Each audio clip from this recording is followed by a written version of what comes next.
the Feral Imps, which has already used its effect. So this is a way of actually establishing additional level 4. Sometimes if you just start Habakiri, you're sending the Saji immediately to the graveyard and tributing it off to get the effect to search a spell.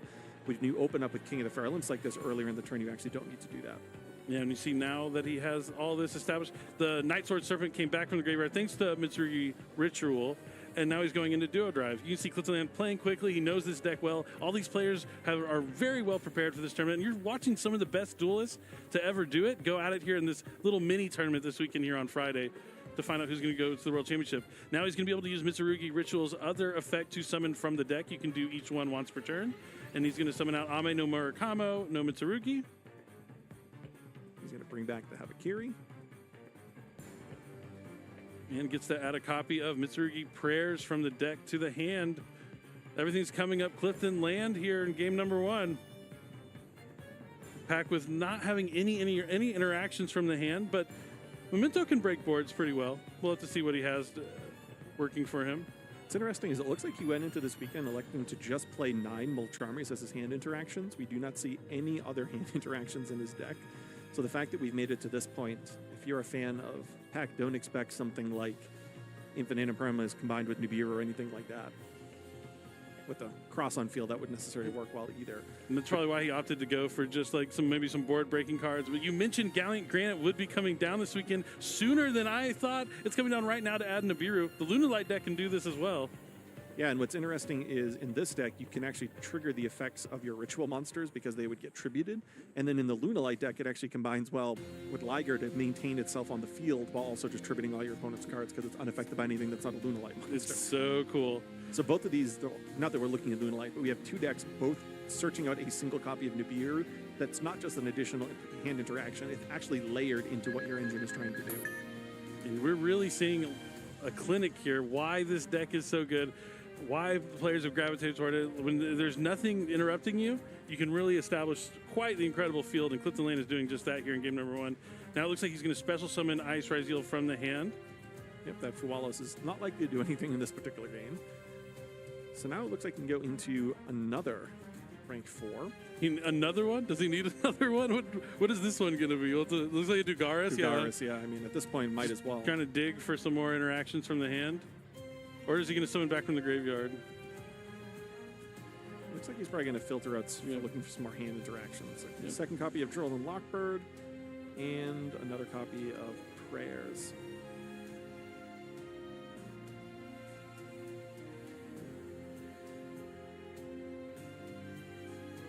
Now he's going to activate Raziel Cross again. At this point, one of the beauties of a deck that can search out so many cards over the course of the turn, but then stagger the draws into the later portions of the turn, is that his deck is much more concentrated with those hand interactions that he's trying to dig towards.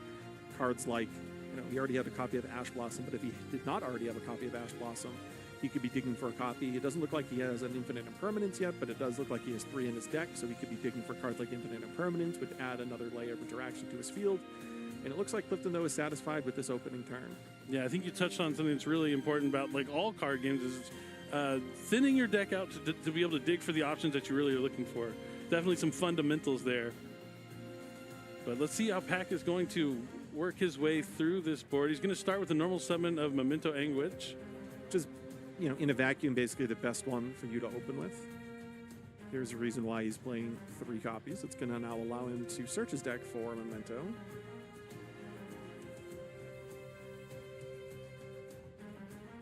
Let's see what he decides to grab right here. Looks like he is going to go with the combined creation from the deck. It's going to be a while till he can summon that one.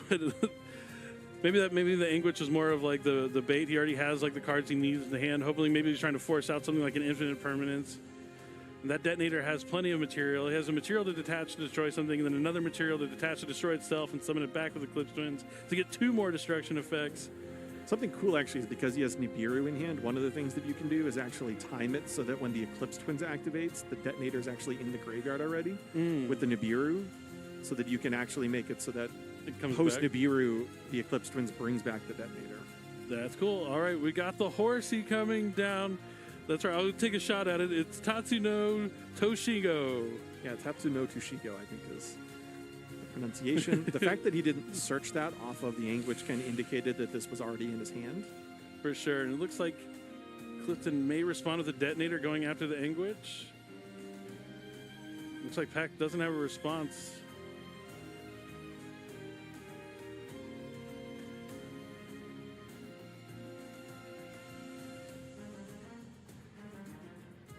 Yeah, Clifton still has the Raziel Cross online, a couple of set cards. He's going to have a board wipe available to him. If you're a duelist at home, maybe who doesn't have a lot of experience against the Memento deck, if you're curious why it took Pack a little while there to fully resolve that, Detonator is, there's a lot of quick plays in his deck that he could activate. Bone Party, for instance, when something like an Anguich is targeted. So it looked like he was considering if he wanted to activate a quick play.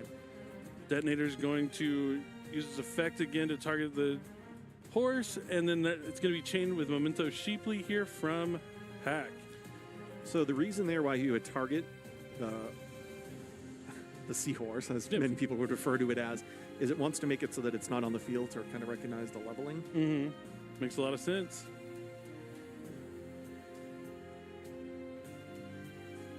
Looks like Clifton's going to be thinking he is going to activate the effect of Ame no Murakamo to force Pack to discard a card, or otherwise the effect will be negated.